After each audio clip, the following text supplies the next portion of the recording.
Hey everyone, welcome back to my Introduction to Python course. I know it's been a while, but we only have a few more videos left for this course. I'm going to talk about libraries, aka modules today. And then if you stick around for the final video, we're going to do a project. But that's yet to come. So let's go ahead and focus on this tutorial. It's going to be a two-part tutorial. We're going to talk about what a library is, its function, what it's used for, and the number of libraries that they have. And also, after that, I'll show you an example of how to actually use a library. I'm not going to make it complicated because there are numerous different libraries, and they can get a little bit complicated depending on what you plan to do with them. So as you can see, I have pulled up details of Python libraries. This website doesn't contain all the libraries, as there are hundreds, maybe even thousands of libraries and in counting, because people are developing libraries every day. Keep in mind, this is not a tutorial about how to actually create a library. That is a more advanced topic. This is just to show you what a library is and what it does. So let's go ahead and get started. So what is a Python library? Well, I'm glad you asked. A Python library is a file that you can import within your Python program using pip install, which I'm going to be discussing today. And it has a list of modules or functions that are contained within the file that perform a specific task.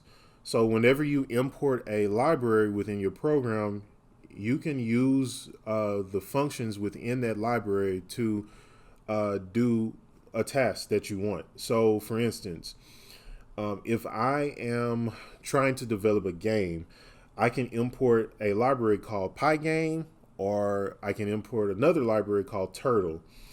Those libraries contain, as I stated, certain functions that and keywords that you can use to make your life a little bit easier when you're developing your game.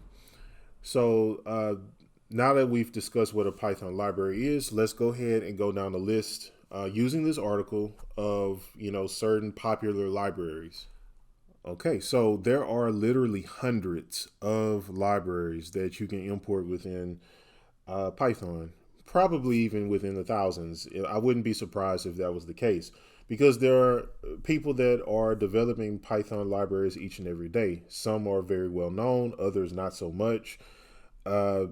So let's go ahead and go down this list. The first one that they have listed is Matplotlib. If you look and see, this one is similar to MATLAB. It says it's MATLAB-like, and you can basically use it to plot charts, graphs, scatter plots, and the whole nine. Pandas is also a very popular one. I actually use both of these libraries each and every day on my job. I'm a mechanical engineer. It's used within the data science world. So data scientists and like I stated before, engineers use this to manipulate data as well as to export it into an Excel spreadsheet or a CSV file. I'm not going to go over request. Request is pretty simple. And like I said, this is going to just be an introduction. It's not going to go over all the different types of libraries that they have. NumPy is also used for, or not also, but NumPy is used for mathematical functions. SQL Alchemy. There's also another one called SQLite, which is used for databases. If you're interested in web development, Beautiful Soup would be a very good library that you can import. XML, it's excellent with XML and HTML parsing. And parsing is just another word for taking data and organizing it. So let's continue down the list.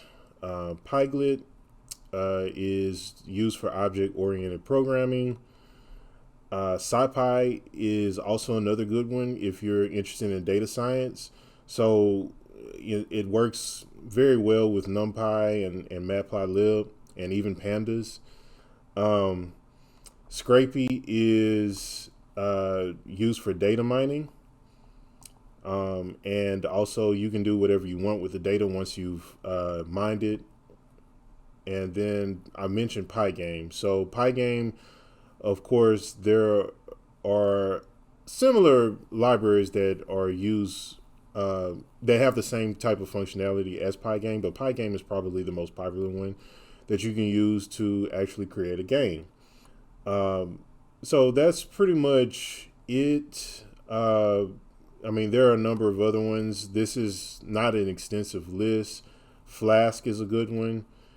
Flask and Django. Flask is used for web development. Django is also used for like web development and app development. And SumPy. As you can see, these are, SymPy, sorry, is used for algebra, computer algebra. If you want to get more of an extensive overview of some of the libraries that they use, I will create more videos in the future. But for now, let's go ahead and continue with our example. To get started, we're going to start with a simple library, and we're going to import math. So we're going to do a square root method. As you can see, I set up some variables right here. So x is equal to 9, y is equal to 25. These are perfect squares. So if I want to take the square root of them, then I'll just say print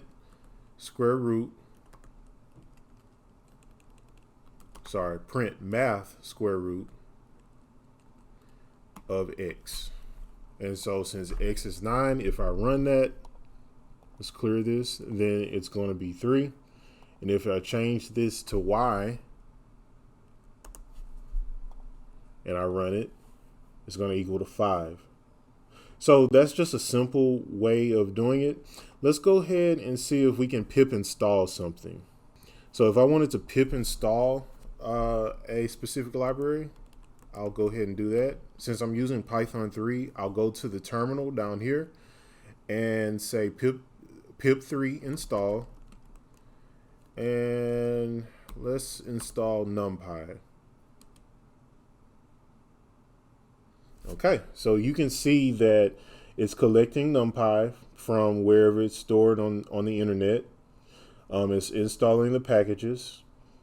This is just a warning that I can update my pip install, and it actually installs successfully. So if I want to actually use NumPy, I can say import NumPy,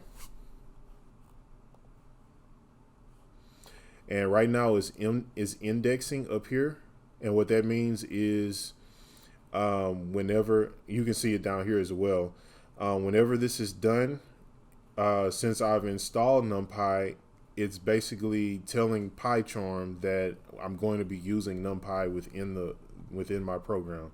I'm not actually using it right now, so it's grayed out.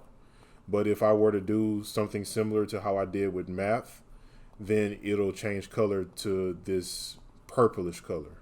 Okay, so to actually use NumPy so that this can change color for NumPy, let's go ahead and make a simple example. NumPy is normally used for handling large amounts of data.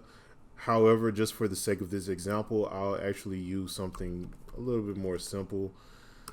I'll say z is equal to NumPy, and then I can do the same thing for square root, and then say 45, right?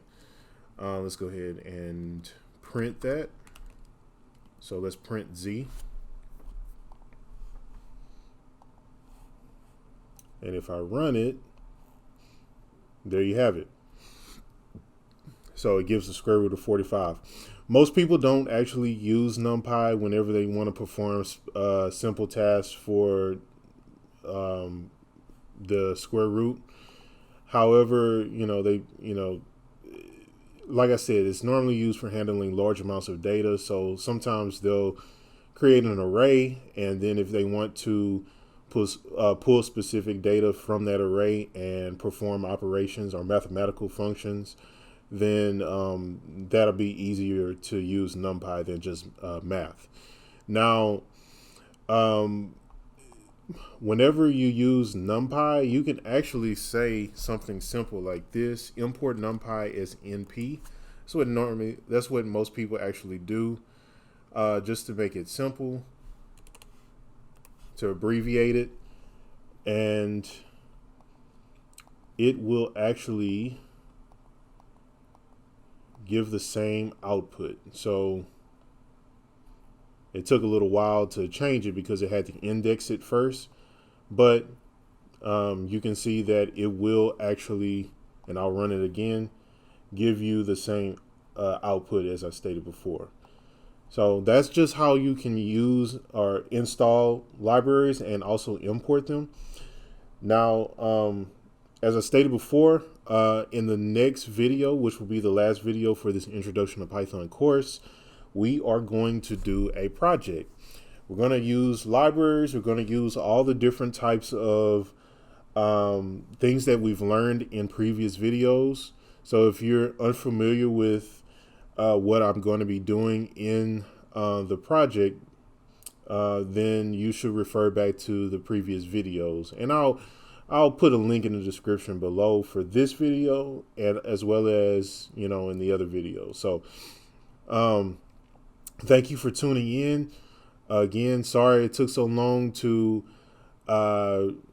shoot out another video, but if you like this video, be sure to share it, like it, subscribe, post it on your social media, comment down below.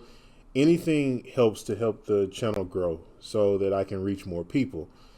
There are more people that are, starting to learn programming languages, and I want to be able to give them an introduction as well. So thank you for tuning in, and see you in the next one.